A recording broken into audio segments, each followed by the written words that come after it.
چیزوں کا انتخاب آخرت کو دیکھ کے کر رہے ہیں. کتنی چیزوں کا انتخاب، کتنی چیزیں چھوڑ دیتے ہیں ہم آخرت کے لیے. کوئی چیز ہمارے سامنے آئے، کیا وہ ہمیں آخرت میں خدا کی طرف لے کے جا رہی ہے یا نہیں؟ چند چیزیں رسول خدا حضرت محمد مصطفیٰ صلی اللہ علیہ وسلم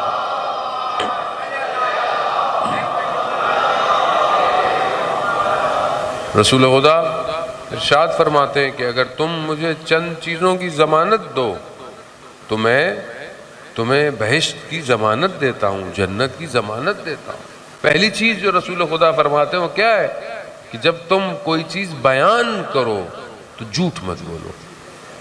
اگر تم زبان کی ضمانت دیتے ہو یعنی جھوٹ نہ بولو تو میں تمہیں بہشت کی، جنت کی ضمانت دیتا ہوں.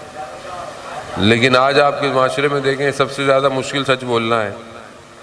جھوٹ تو اب جھوٹ ہی نہیں رہا، اتنی ملاوٹ ہو گئی ہے سچ اور جھوٹ میں کہ سچ بولو تو انسان پھنس جاتا ہے، جھوٹ بولو تو انسان، مثلا آپ بولیں گے میں نے کتنا نارمل زندگی میں ایک چیز ہے، مثال کے طور پر کوئی بولے کتنے بجے آنا ہے، آپ بولیں اتنے بجے آنا ہے، اور اگر کوئی ٹائم پہ آ جائے تو آپ بولتے بھائی طبیعت ٹھیک ہے، تو ایسے ہی میں نے کہا تھا دیر سے. مطلب نارمل زندگی ہو گئی ہے کہ انسان کہاں ہو، بس ابھی یہ پل پہ ہی ہوں، اب یہ نہیں پتا یہ اس پل پر ہے کہ 3-4 پیچھے والے پل پہ کھڑا ہوا ہے. انسان ایسی ہی ہے، جھوٹ تھوڑی بول رہا ہے، لیکن انسان ایسا ہو گیا ہے. بزرگ تھے خدا ان کے درجات بلند کرے، وہ کہتے تھے کہ جب کوئی فون کرتا ہے تو آپ سے پوچھتا ہے کہ کیا کر رہے ہو تو آپ کیا کہتے ہیں؟ میں تو کچھ نہیں کر رہا. کہا سب سے بڑا جھوٹ ہے یہ، کچھ تو کر رہے ہو، بیٹھے ہوئے ہو، پڑھ رہے ہو، کھا رہے ہو، پی رہے ہو، کچھ دیکھ رہے ہو. اب انسان کی زندگی میں اتنا زیادہ ہو گیا ہے کہ انسان بغیر جھوٹ کے زندہ نہیں. اور آپ کو پتہ ہے کہ گناہ کبیرہ، کچھ گناہ ہیں جو کبیرہ گناہ ہیں یعنی بڑے گناہ ہیں. گناہ صغیرہ بہرحال گناہ ہے، چاہے چھوٹا ہو یا بڑا ہو. روایات ہیں کسی گناہ کو چھوٹا سمجھ کر مت کرو، کہیں یہ نہ ہو کہ یہی گناہ تمہیں عذاب میں ڈال دے. اسی طرح نیکی کے لیے کہ کسی نیکی کو چھوٹا سمجھ کر مت چھوڑو، یہی نیکی تمہیں جنت کی طرف لے کے چلی جائے گی. مگر بعض اوقات انسان کو آئیڈیا نہیں ہے، جو گناہ کبیرہ ہیں ان میں جھوٹ گناہ کبیرہ ہے، اور بہت سارے گناہوں کی چابی ہے. ایک جھوٹ انسان کو دوسرے جھوٹ، تیسرے جھوٹ، چوتھے جھوٹ، پانچویں، اور پھر جھوٹ لگاتار.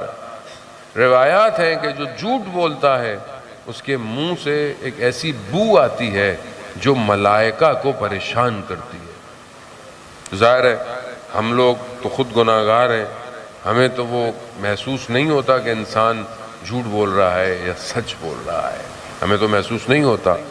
لیکن آیت اللہ خرازی اپنی کتاب عالم الغیب کے اندر جو ہے وہ بیان کرتے ہیں کہ نجف کے اندر ایک عالم دین تھے، انہوں نے صاحب جواہر سے جو بہت بڑے عالم دین سے ان سے کہا کہ مجھے اجتہاد کا یعنی مجتہد ہونے کی اجازت دے دیں. تو انہوں نے اجازت نہیں دے دی. انہوں نے بہت کوشش کی کیونکہ وہ جا رہے تھے واپس اپنے ملک، شہر جہاں سے آئے تھے، مجھے اجتہاد مل جائے تو میں خود فتوے دوں گا. تو انہوں نے اس کو اجازت نہیں دی. تو بہت کوشش کی تو انہوں نے انہیں صرف اجازت دے دی کہ تم خمس اور وجوہات لے سکتے ہو. تو ایک لیٹر پہ لکھ کے دیا.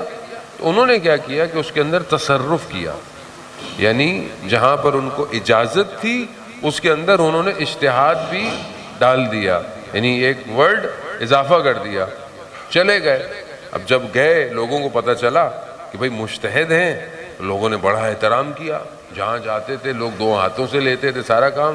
لیکن ایک بزرگ تھا کہ جب یہ اس کے پاس سے گزرتے تھے تو وہ احترام نہیں کرتا تھا ان کا، اور اکثر جس طرح لوگ کرتے تھے وہ نہیں کرتا تھا. انہوں نے تفتیش ہوئی کہ یہ بزرگ میرا احترام کیوں نہیں کرتا. تو اس کے پاس سے گزرے، کہا کہ مسئلہ کیا ہے. تو اس نے کہا کہ تم نے اضافہ کیا ہے، جھوٹے ہو.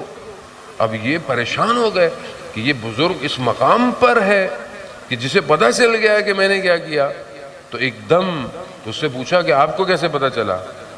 کہا امام زمانہ تمہارے اس کام سے راضی نہیں ہے.